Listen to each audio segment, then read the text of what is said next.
It's day 5 of Opal Kids' 12 Days of Christmas series, and we're continuing to talk about our senses. Yesterday, we spoke about smell, so today we're going to its next door neighbor, taste.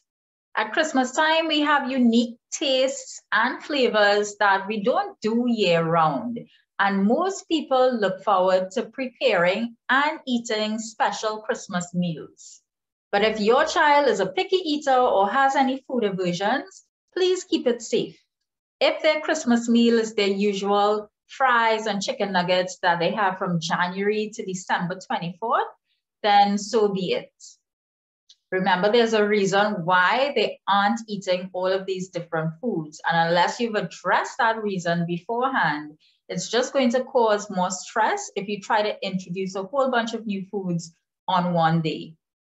I mean, you wouldn't readily give your child something that he or she is allergic to because it's potentially harmful and dangerous. And with picky eating or food aversions, it's sort of the same principle, where if you give them something that's not their preference or something that they're averse to, it can have these potentially damaging mental and emotional, but also physical effects.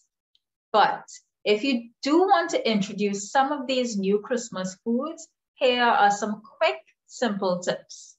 Number 1, offer food that you think is close to their current preferences. So if they like a drink like Morby, you can offer something like apple juice. That's pretty similar. If they like dry foods, don't go offering something like soup or stews. That's completely different in texture. 2, offer one thing at a time. So you don't want to fill their plate with a whole bunch of new things. Keep it simple, keep it to their preferences, and only add in one new food at a time. Number 3, if they give any indication at all that they don't want it, whether it's a verbal indication of saying no, or whether it's through body language, like them pushing it away or screwing up their faces, take it away or leave it alone.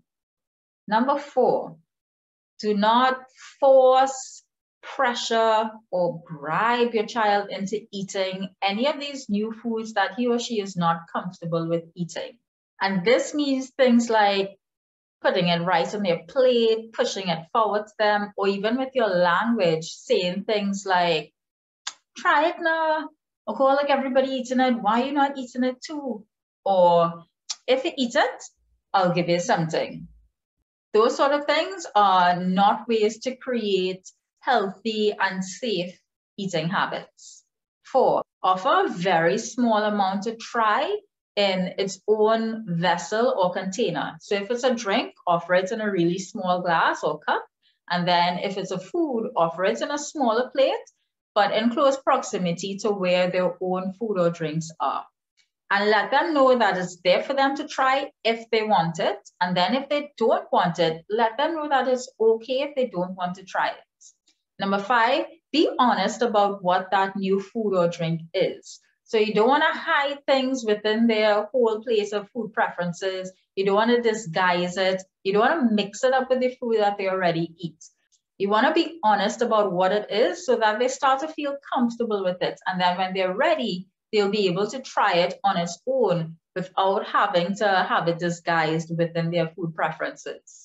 So I hope you take some of these tips on board so that your whole family can enjoy their Christmas meal. See you tomorrow for day 6. Bye.